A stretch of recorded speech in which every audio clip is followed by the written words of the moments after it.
Disciplines affect each other. Lack affects the rest of your life. The key is to diminish the lack.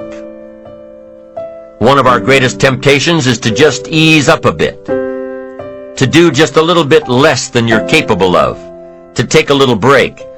Somebody says, "It'll just affect my sales." No, it'll affect your consciousness. It'll affect your philosophies. It'll affect your home life. It'll affect everything. No, you can't ease up a bit. That's what vacations are for. When you're at work, work. When you're on vacation, rest. Wherever you are, be there. If you think about vacation when you're at work, you'll surely think about work when you're on vacation. You'll just mess it all up. So be disciplined. Get involved. Do all that it takes to get the job done. Get your health back. Get your bank account where it's supposed to be. Get your family in order. Get disciplined, be disciplined every day.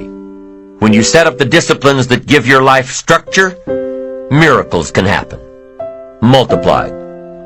And I'm telling you, anybody who wants to make a drastic change in their income can do it. I was broke at age 25 and a millionaire at age 31. Everything around me was the same. I changed. I refined my philosophy. I read the books. I took the classes. Started looking at life a little differently. I'm telling you, it works. Now, there are 6 principles of building ambition that we will discuss as we go through this program. These principles work together, creating and directing energy. Directing your energy toward achievement. Directing your energy toward self-expression. Right now, we'll touch on the 6 principles in definition only, and later in the program, we'll get into each one separately. Here they are, the 6 principles of building ambition. Number 1, positive self-direction. Knowing who you are and where you want to go. Accumulating the knowledge and being prepared for opportunities that come your way. Number 2, self-reliance. Taking responsibility for your own life. Taking responsibility for whatever happens to you. Knowing that you have made the conscious decisions that are now affecting your life. That what's happening in your life is the direct result of your activity. Counting on you. Number 3, self-discipline. Ambition at the daily level, knowing that you can reach your goals one step at a time, one day at a time, one activity at a time, and doing everything it takes to get there, every day. Number 4, self-enterprise. Consistently being able to create opportunity, and consistently being able to take advantage of it. Being aware enough to see it. Skilled enough to make it work for you. Number 5, working with others. We must make ourselves stronger to benefit us all. We must succeed at the service of others, learning how to take your skills, enterprise, reliance, and direction to the table to create true success. And the 6th principle of building ambition is self-appreciation. Appreciate your accomplishments. Appreciate your potential. Knowing that in one day you completed all you set out to do. Fueling your ambition by fueling your appreciation of yourself. Each of these principles, when activated correctly, help to develop your ambition. Your eager desire to get more out of life, to gain wealth, to gain prosperity, to have a better family, to build a better business. All of these principles work together in creating and directing energy toward achievement and self-expression. Isn't self-expression really self-direction? How you think, how you move, how you motivate yourself? It is. And ambition is a result of self-direction, one of the 6 principles for building ambition. Positive self-direction says, I know who I am and I know where I want to go. I am accumulating knowledge and experiences and feelings and philosophies that will help prepare me for opportunities that I know will show up without notice. Positive self-direction. You know who you are and where you want to go. You've already spent a great deal of time thinking about it. You've been working on the parts of your personality that will make you better. Working on your attitude, working on your health, working on your time management skills, putting it all down on paper, and you constantly see yourself in the place that you want to be. As you talk with yourself every day, how often do you ask, is what I am doing today getting me closer to where I want to be tomorrow? Am I making the daily adjustments necessary? Am I doing all that it takes?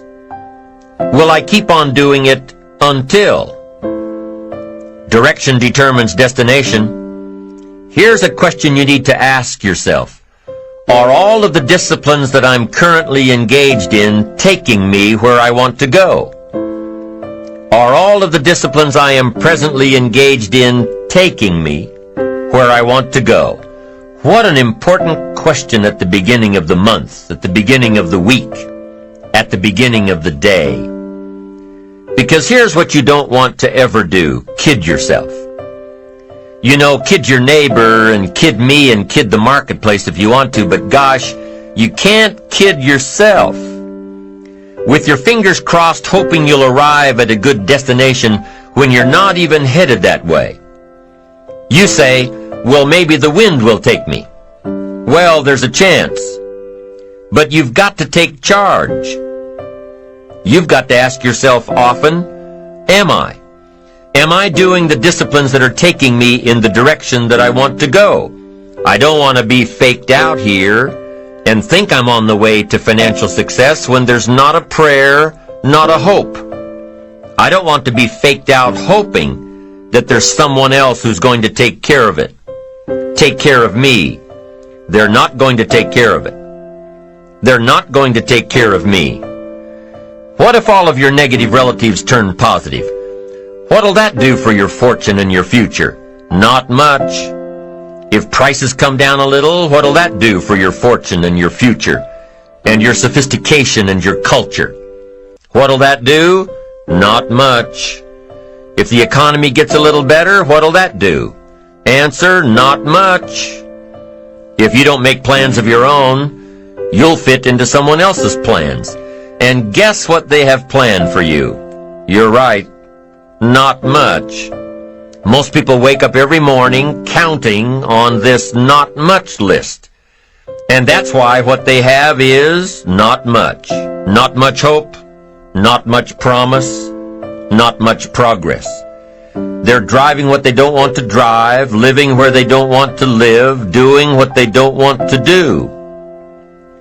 Forget the thief waiting in the alley to snatch your purse. What about the thief in your mind? Lazy, not stimulated by thoughts and questions. Don't become a victim of yourself. Ask yourself these questions. Is this the direction I want for my life? Is it someone else's direction? Is it a goal that I have been ingrained with since my childhood? Is it my parents or my spouses or my bosses or my children's? Is it mine? Ask yourself these questions. Debate them if you will. Debate the ideas I am sharing with you on this program later. After you've heard all the ideas, debate what will work for you and won't work for you. But most importantly, get into the debate of your inner mind. What am I doing that works? What am I doing that doesn't work? Debate it all. Work with your mind to figure out the best possible direction for you. Your self-direction. Your self-direction. You hear stories all the time of kids, middle-class kids, upper-middle-class kids. You hear stories all the time about good kids that are having problems. Their parents are highly successful. They want their kids to be highly successful. But the kids are having problems. Maybe not with their grades, but with how they feel about themselves. The parents push their kids into one career direction. probably to take over the family business or follow in the family footsteps. It's the parents' direction, not the kids' direction. The kids know that something's just not right. And for these kids, something goes wrong. I know this lady that comes from a medical family. Everybody's in medicine. All of the kids grew up and went to school to be in medicine. It's just what you did. You grew up and became a doctor. Now, it wasn't a bad upbringing. They had everything they needed, but they also had the extra push to go into medicine. As a matter of fact, my friend says that they were raised with such tunnel vision that she didn't even have the slightest idea how food got into the grocery store, how cars got into the lots, how money got into the banks. She didn't know. The issues were never brought up at the dinner table. She remembers back in the late 70s, the first time she went to look for a job to make extra money in college, that the best jobs in the paper, the ones for qualified people, were only advertising a monthly salary of $900. $900! She thought the average person on the street, the average non-qualified person, made at least $3,000 a month. What a difference. What a shock. To be so sheltered from real life, to be so far off in what the average person made for a living, it was a real revelation. So she started asking questions. I mean, if she was that far off in her judgment of average earnings, maybe she was way off on other thoughts in life, too. Maybe there was more to life than being in medicine. Maybe this wasn't what she wanted to do after all. Maybe she finally found the reason why she hadn't been happy through all of her academic achievements. Sure enough, she figured out that the medical goals were not her own, only those of her parents. And even though she was chastised by her family for not following through with the family goals, she is now much happier following her own path. Direction must be your own, or it can end up being damaging. Damaging to your soul, damaging to your spirit, damaging to your health. Now there's one more part to my friend's story of growing up in a medical family. It's a part that nobody in her family talks much about, yet it happened. And it's an important part to tell. While my friend was pushing for perfection in school, she also pushed herself into an eating disorder. She ended up with this a few years before anyone really knew anything about anorexia. So there wasn't much help available. But a few years later, about the same time she started asking questions about life, she determined with the help of a specialist that this eating disorder had nothing to do with food or the lack of it. It had to do with control. It had to do with direction. Somebody else's direction for her. Direction has to be your own, or it can be damaging. So parents, be watchful of how you motivate your children. Give them all of the resources to make their own choices, and back them up. Give them the freedom to discover their own direction. It may not be the direction you'd hope for, but it is their direction. And with their own direction, they will reach their own destination. It just doesn't work out any other way.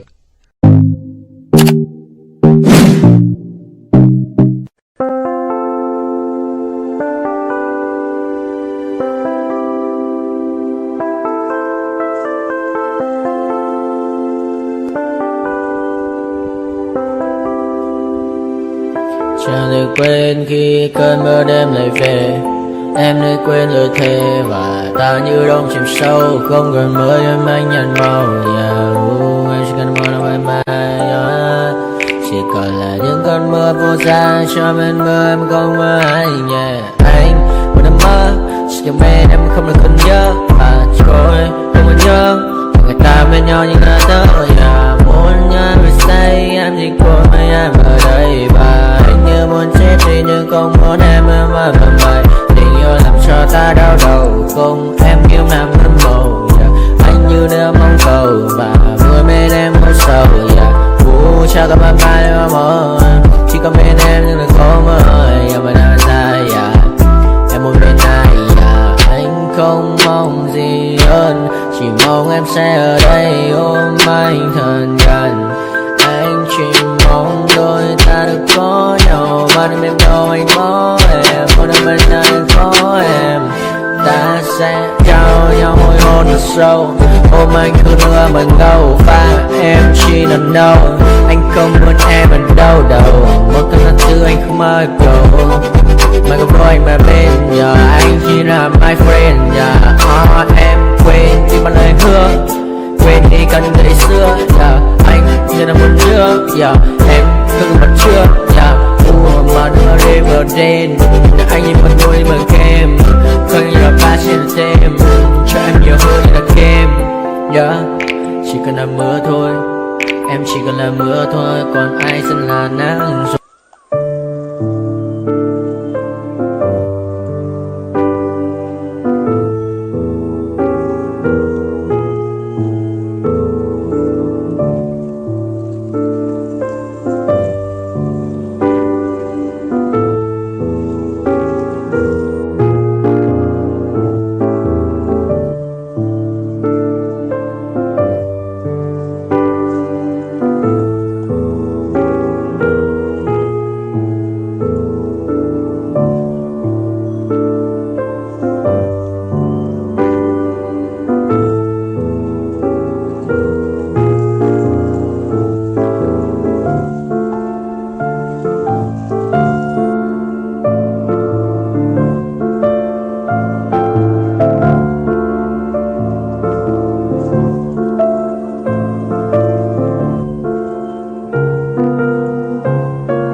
nightmares in my head, I fear that the thoughts build up until I can't hear, that my mind fills up into a creature, and it haunts me somewhere much deeper.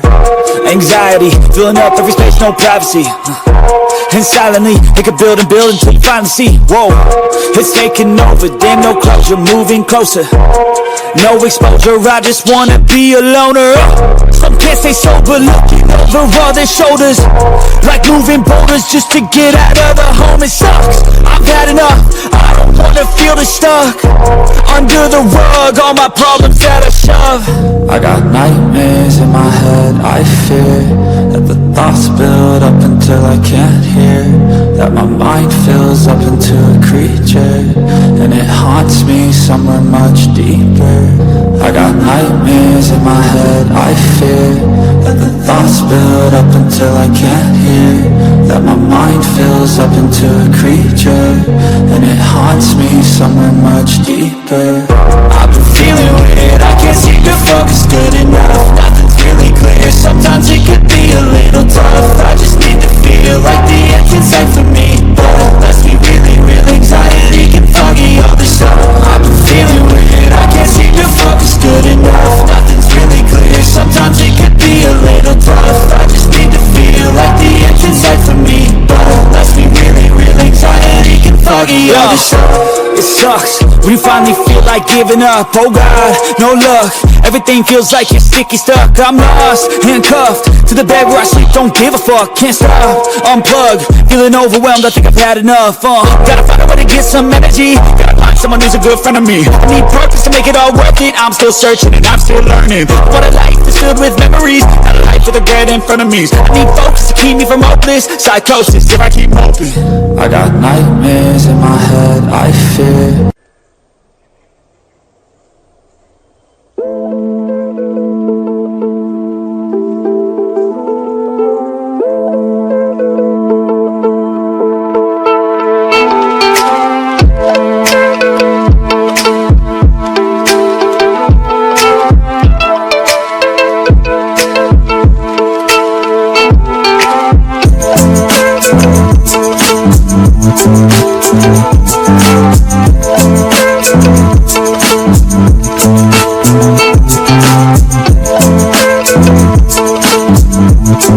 We'll be right back.